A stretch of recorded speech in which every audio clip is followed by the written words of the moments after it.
We'll be ready in 1 second. Let me just get everybody online. You are about to be watching Regs and Bacon, episode 3.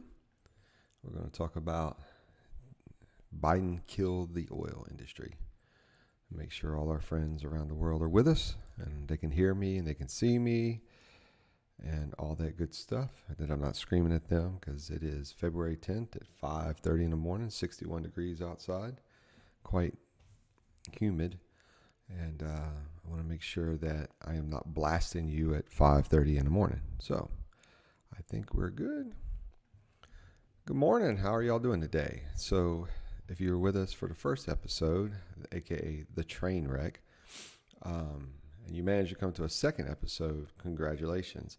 I hope on this third episode we can even go a little higher. We actually increased the level of artistic design of the graphics from a 65-year-old using AOL. Nothing against our 65-year-olds, but if you're using AOL, that's the punchline. To now, we look like a 1990s high school student graphics, and we're going to keep working our way up and eventually get better. We don't put form over substance here. So today, we're going to talk about did Biden kill the oil industry? So just a recap, you want to go back and listen to the prior episodes. Episode 1 and 2 are on YouTube and Facebook. I thought they were pretty good.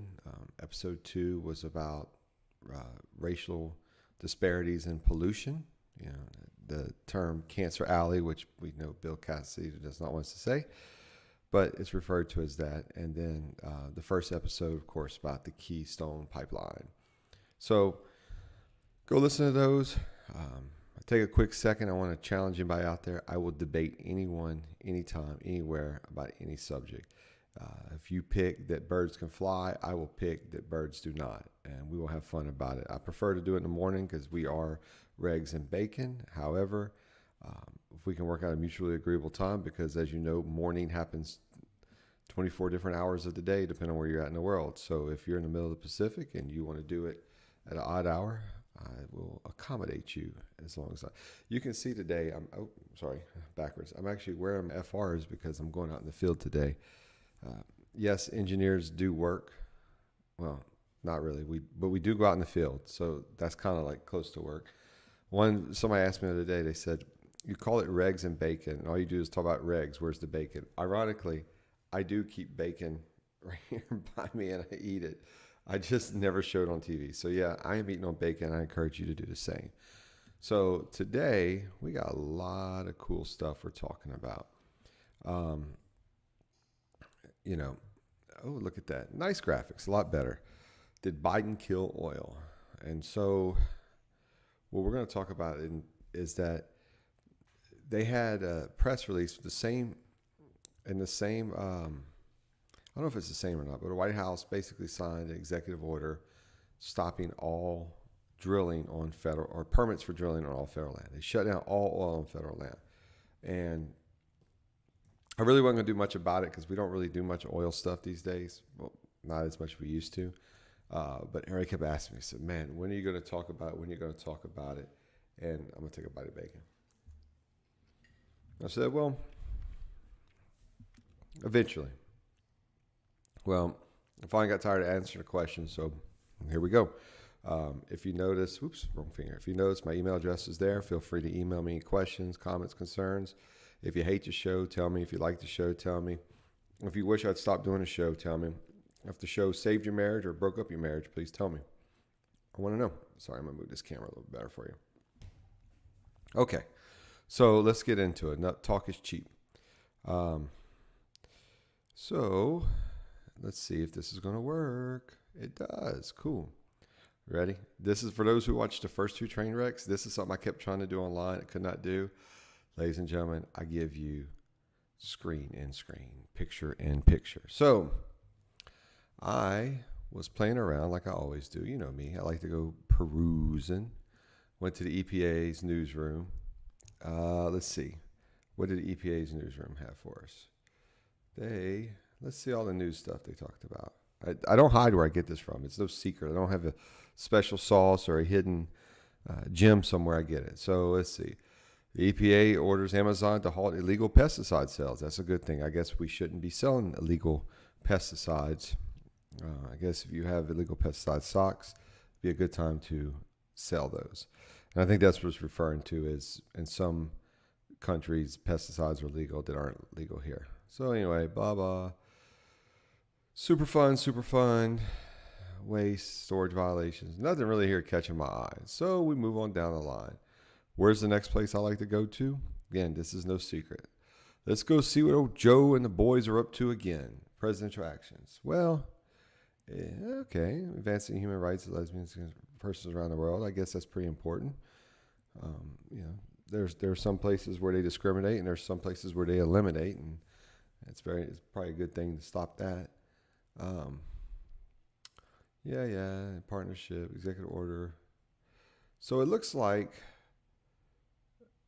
we got a lot going on. It's Black History Month, so it's a good bit of that going on. It's cool. Dig it. But a lot of immigration. So we're going to call this week Immigration Week. And that's good because the last thing you want to see if you're in the oil industry or energy industry is for it to be Environmental Week on the whitehouse.gov presidential action pages, because as we've seen, the president is not keen on taking actions in favor of the energy industry. He's more in favor of the green movement. And if you were on the environmental side, you would be a little disappointed because he had a good thing going. He should have kept pressing on and not let his foot off the gas. So, but really didn't see much here. So here we are. And the week before that, let's see. Memorandum on maximizing assistance from the FEMA. That's pretty broad. I might have to go check that out one day. Aluminum. Women's health, important. Medicaid, Affordable Act. So it looks like he's been pretty much off the environment. Oh, climate crisis at home and abroad. Let's see. Do we have anything there worth reading? He's going to host, reconvene, appointed position.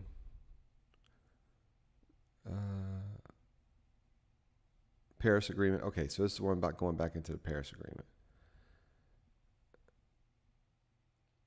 There was one that I was curious about. I think it's coming down the bank is that, there's a belief that the oil industry is heavily subsidized, both with tax breaks and so forth, that they were going to do away with that, or at least limit it. But anyway,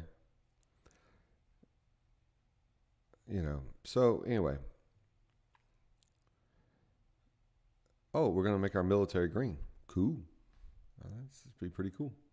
They're one of our big polluters. So anyway, nothing there for us. So I go and start looking at the news articles about, I hate news articles, not so much to hate them, but I just know secondhand material is not good for anybody. Sorry, I had to get a piece of that bacon. So, big oil drillers. Biden killed all the permits on the federal land. Killed oil, shot it in the head.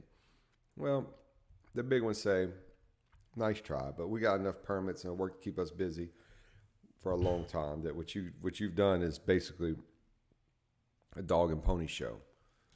So okay, that's interesting. Biden delivers the death blow to the oil industry, and the CEOs are like, "That's all you got?" Well, then I read this. Basically, the Wyoming governor says it's the end of oil as you know it. It's a direct attack, significant revenue loss. Okay. Well, it seems to me that we have a different point of view, and we need to delve into this. So, picked up a plate of bacon, got me a cup of coffee. It's time to get some regs. So, where do you go to get information? You can go to Fox News, you can go to CNN, you go to Reuters. I like to go to the government. So, U.S. Department of Interior, the ones that issued a permit. And, all this looks good. Sure. Well, I go to this one was tricky to find. I don't remember how I found it. But anyway, I found it where they talk about this. But before we get into this, we have to address something. How many of y'all are familiar with the law of conservation of energy? If you're not, this is for you non-engineers because this is going to be, that wasn't good. This is going to be very important in a little bit. So the law first, I'm going to zoom in for you. First proposed and tested by Emily de Châtelet. I'll show you a picture in a second. Means that energy can neither be created nor destroyed. It's got to come from somewhere. It's kind of like money, right? You know, there's no such thing as a free lunch. That check you received came from somewhere. And by the way, if you're curious what Emily looks like, that's Emily right there. Miss Emily de Châtelet. I don't know how to speak French. So, all right, let's talk about it. Here is the fact sheet. Just the facts, right? Cool thing about facts is that they're stubborn. I forgot who said that. So let's go through it. All right. Right out the gate. Look at this. The targeted pause, and we'll zoom in that for you. So make sure y'all can see that. Look at this. I'll make it a little bigger. The targeted pause does not impact existing operations. For valid existing leases were continuing to be reviewed and approved. So the question is, how much do we have of those? Well, if you go all the way back here, so it's somewhere in here. There's like tons of it. Like EOG has at least 4 years of federal permits. No coincidence that guess what the term for United States president is? 4 years. All right. So the Department of Interior says, take a deep breath. We're not canceling leases. We're just not doing new leases. So you say, oh, what does that mean? You know, are we running out of leases? Where do leases come from? So this is what's funny. Well, Mr. Make Leases Great Again decided the Trump, look at that, a fire sale of public lands and water. But this is what I found interesting. He offered 25 million acres onshore during this fire sale for the past 4 years. Of the 25, only 5.6 were purchased. That's I don't know. I guess I thought that maybe, there's a big demand for this. So that's onshore. Offshore, he offered 78 million and only 5 million purchased. So let me break out my calculator. So they had a chance to buy, 78 million, and they only bought 5. So just so you know, of all the federal land that was for sale, only 94% of it was actually desirable by the oil companies offshore. Onshore, it was probably close to, 20%. So 80% of the land that Trump said, drill, baby, drill on, the oil company said, we'll pass. So there's no shortage. Basically, what that tells me is that the oil companies have every single piece of federal land they wanted to drill on already. So what did Biden do? What did he do? Did he stop them from drilling on land that they didn't want to purchase? Now, the question becomes, this was all done when oil was at pretty cheap prices. What happens when oil is expensive? Some of this land may be more desirable, and these issues may be a little bit bigger. But as we sit here today, the oil companies have all the land, the federal land that they're interested in drilling on, in their possession, and they're able to pull permits on it for the foreseeable future. So I'm not quite sure what exactly this executive order did, but besides raise a little hoopla, right? And we say, okay, so why would we do something like this, And let's see where I can find it. So why would we do this? This makes no sense. Well, this gets back to what we were talking about before, that the way to get us off of pollution and oil is to go on a diet, right? If you don't have any bad food in the house, you want to eat it. And so if you don't have any oil, you can't go burn your polluting car because you ain't got no gas. So I don't think that's, I try not to be biased on this one, but I really don't agree that the way they're going about this is punishing. Because listen, here's the reason why. The people who are going to be hurt most about this when we go and decide to, really clamp down on this oil is, it's not the people who drive Lexuses. They're going to be able to afford gas at $5 a gallon, $6 a gallon. It's the single moms who go bring their kids to school on their way to work. They're going to get destroyed by this. And so I think that's not really the way to go to a green environment. I think the way, in my mind, the way to green environment is invest in technology because, frankly, the price needs to come down and availability up for us to get off of oil. Because just because America don't make it don't mean somebody else will. So, and that was my thoughts. Like, if we're not producing oil on federal lands and the United States still needs oil, we're just not going to get it. We're not going to get it from Saudi, from Russia, from Iran. I don't understand that. So that again, I still don't understand. So, all right, but why the federal lands? Well, one, they can control it. Two, it accounts for nearly a quarter of all U.S. greenhouse gas emissions, right? Sorry, I was choking on bacon. Let me get a sip of coffee. 25% of greenhouse gas emissions. Wow, that's a lot. So if we stop that by banning drilling on lands that have enough drilling permits to last them for the next 4 years, then we can reduce this 25%.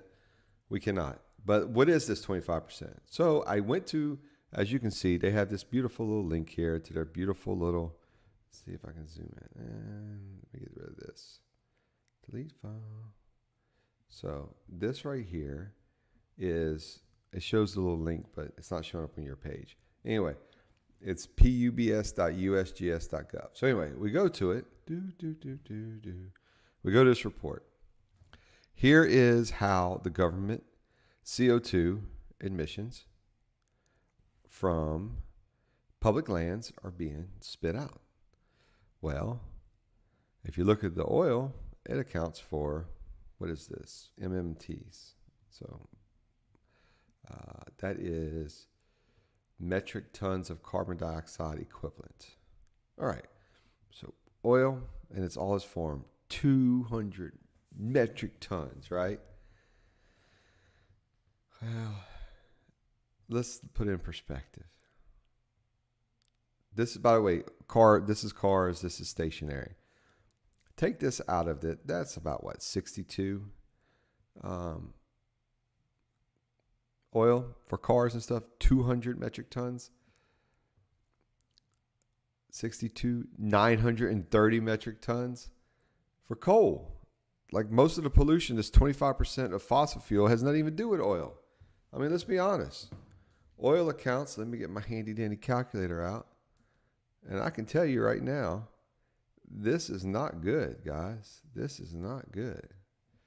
So I'm going to say 199.7 plus 993.6. That's about 1,200. So coal, and I'm going to be generous to coal. I'm going to round the numbers in its favor.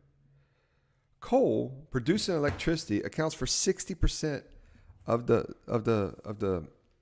federal pollution. In other words, actual oil accounts for 10%. Oil from federal lands counts for 10% of our greenhouse gases.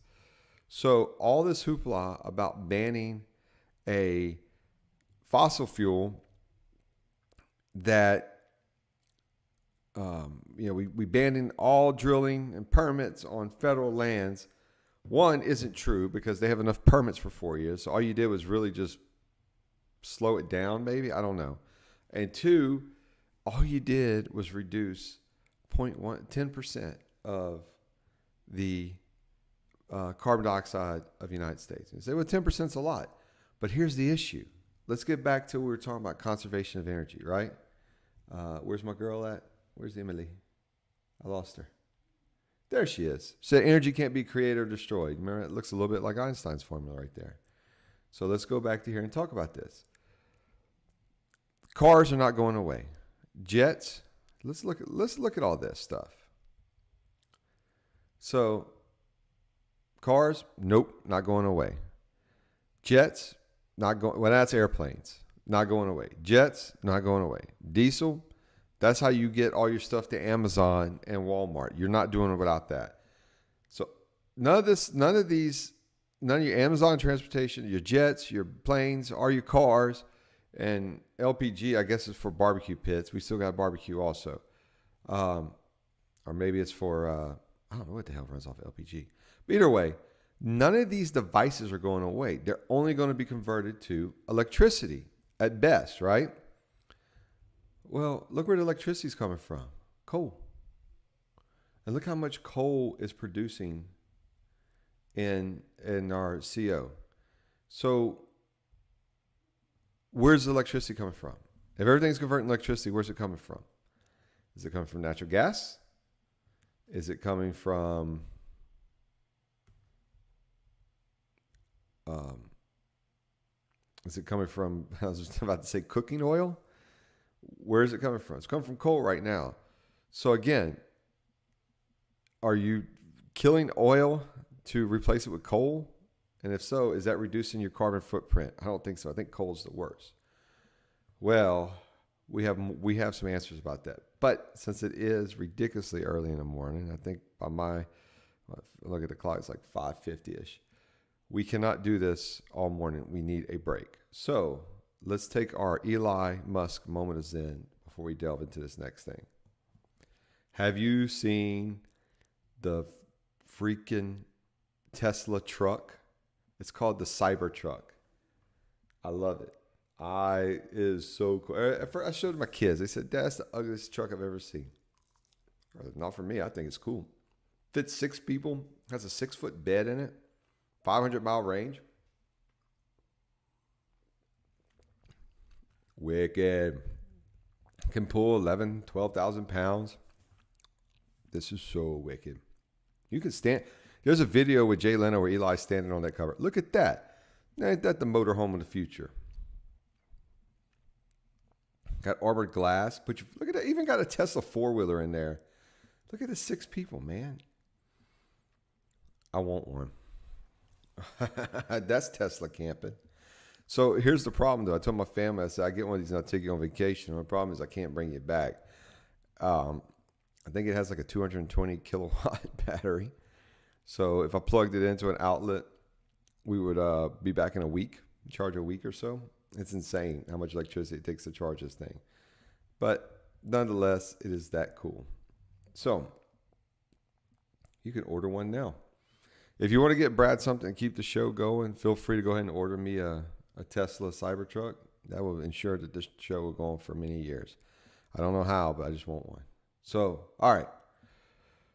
If I didn't wish you a happy February 3rd, I apologize. Because guess what came out on February 3rd? The Annual Energy Outlook. We're going to do our show next time on that. So, we have the Annual Energy Outlook. Because we had a question. Where's electricity going to come from? If it ain't coming from coal, it ain't coming from oil, it's still going to come from oil. But let's say it ain't come from natural gas. Where's it going to come from? So they came out, and the cool thing I love about the Annual Energy Outlook, the charts. The charts. So let's look at the cool charts. Ooh. So here we are at 2020. As you can see, coal is about 1/5. We get just as much electricity from nuclear as we do coal. That's crazy. So, there's pretty much a 3-way tie between renewables, nuclear, and coal. And then natural gas makes up 40% of it, right? Which, by the way, for those who don't know, I think if you're watching the show, you absolutely know. But natural gas comes from oil wells. It's absolutely found in oil wells. It doesn't come from some magic pie in the sky or chemical reaction. It's oil well. That is that thing drilling in your backyard that's polluting the world, it's getting natural gas out more than likely because, frankly, that's the only thing we're selling. So in 2020, they took these 20% renewables and they broke it up. Solar accounts for 16%, 41 is wind, and hydroelectric is 13, and then geothermal 2%. That's about right. I don't even know where we'd have that at around here. But somebody in the United States is producing. Let's see what that is. It's got to be like 20 billion kilowatt hours off of geothermal somewhere. Cool. That's something I'd be curious to see. But look what they're doing, man. They're doubling down on. They're going to go from, in 30 years, from 16% solar to 47% solar. That is wicked. Here's what's crazy. Nobody wants to talk about. So you saw these, invest in wind farms. We need wind farms offshore. We need more windmills. Look at that. 41%, 34%. It's not really changing too much. We're gonna see by 2025. We're gonna see pretty much wind have experienced its hyper growth in the next 4 to 5 years, and after that, it's pretty much plateauing off forever. But solar, holy moly, is that not a exponential growth from I can't even count that. It's probably like 50 billion hours to, what would y'all say, nation? About 1,500, 1.5 trillion kilowatt hours? That's insanity. So with all that being said, if you look at this, it really feels like this gap between natural gas and renewables, the reason why it's going to grow so much has nothing to do with wind and nothing to do with reduction of oil. I think we're still going to use the same. Actually, you look at it, what is that? That's about 1,500 billion kilowatt hours. And you look over here, 5,500, about 2,000. So we're going to still use the same amount of damn oil or petroleum to make electricity in the future. That ain't changing. Coal is going down by half, which I guess is good. Nuclear by half. I don't know if that's good or bad. I don't really know much about what's going on there. So, but not to kill you, things. Electricity's got to come from somewhere. It's still going to come from oil. So, if you look back on our fact sheet, natural gas, 217, it ain't changing. Not changing. Electricity, this goes down half. So, okay. So if right now, this is 19%, and we're going to go down. We'll assume all things are prorated. 19 times, I got carried to 2, multiply times pi, divide by natural log. So this number will be about 420, what is that? What do we call this? Million metric tons. So we're going to be down to 420 million metric tons by 2050. So in 30 years, we are going to cut down to 400. So about 300. Was it 300 or more? Oh, I've lost myself in the numbers. Yeah, about 300 million metric tons off of our energy consumption or CO2 purely by the advancements in technology in solar. Not wind, not banning drilling or fracking, but solar. So the question becomes, if they ban oil fracking, will it make solar more reasonably priced? I don't know. We're going to get into that later. So just by the way, to answer the question, we start off with the beginning because it's about to be 30 minutes and we got to cut it off. Biden didn't kill oil. Let's look at oil. This is oil when Obama was president. Trump, this is before COVID. It was at $42 a barrel, about where it was when Obama was president. And now Biden's president. Look at it. It's at $56 a barrel. Biden ain't killing oil. I don't know what his effects are except for making good news, but one man don't control this chart. Like, that's Corona. That's when oil went. I can't even get it that low as it went.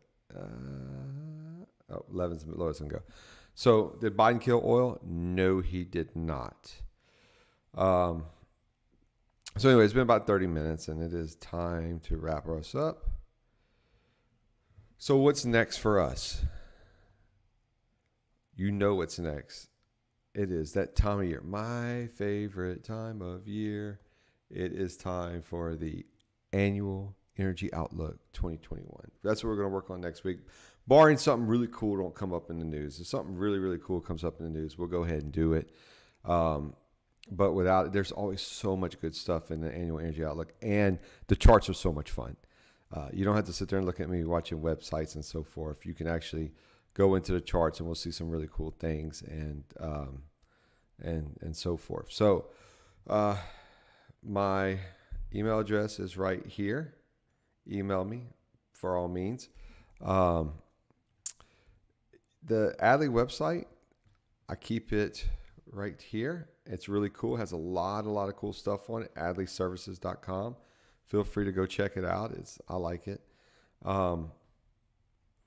But with that being said, I hope you enjoyed the show today. I hope it gave you something to talk about. I hope I didn't come off too biased because, again, I have kids on this earth that I want to grow up and want them to have grandkids.